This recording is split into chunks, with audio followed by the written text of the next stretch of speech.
और जनाब कराची के बाद रुख करेंगे इस्लामाबाद का। वहाँ पर भी सूरत हाल बिल्कुल मुख्तलिफ नहीं है। बहुत सी जगह ऐसी हैं जहाँ पर चीनी की किल्लत हो गई है। हम बात करते हैं डॉन न्यूज़ के रिपोर्टर रुखसाना खान से। रुखसाना, चीनी की किल्लत क्या मसनूई है, और ये भी बताइएगा कि किस दाम ये चीनी फरोख्त हो रही है?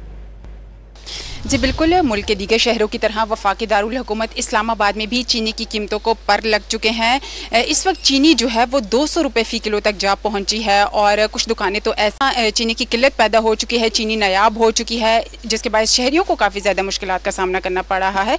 इस वक्त भी मेरे साथ एक शहरी मौजूद है, उनसे भी बात करेंगे। अच्छा बताइएगा, चीनी काफ़ी ज़्यादा महंगी हो गई है, आप इस हवाले से क्या कहना चाहेंगे? मैं चीनी के हवाले से यही कहना चाह रहा हूँ कि चीनी जो है ये हर एक घर की ज़रूरियात है, चाहे कोई अमीर है गरीब है, हर एक घर की ये ज़रूरियात है।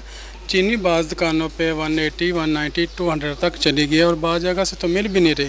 ठीक है, तो मैं ये चाहूँगा कि ये बाज़ सब्ज़ियाँ भी हैं, उनको भी काफ़ी पार्ट लग चुके हैं, लेकिन रेट का ये कमी पेशी होनी चाहिए।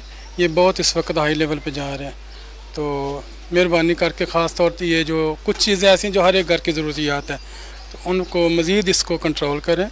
ये बहुत हैवी रेट है इनके। बिल्कुल, शहरी महंगाई का शिकवा कर रहे हैं, और इनका यही कहना है कि अशिया खुरनोश की जो कीमतें हैं वो आसमान की बुलंदी को छू रही हैं, और चीनी की जो कीमत है वो भी 200 रुपये फ़ी किलो तक जा पहुंची है। हर घर में इस्तेमाल की जाती है, रोज़मर्रा की ज़रूरत है, तो शहरी हुकूमत से मुतालबा कर रहे हैं कि चीनी की कीमत कम होनी चाहिए ताकि शहरी जो है वो चीनी बासानी ख़रीद सकें। जी बहुत शुक्रिया रुखसाना, आप हमें अपडेट कर रही थी।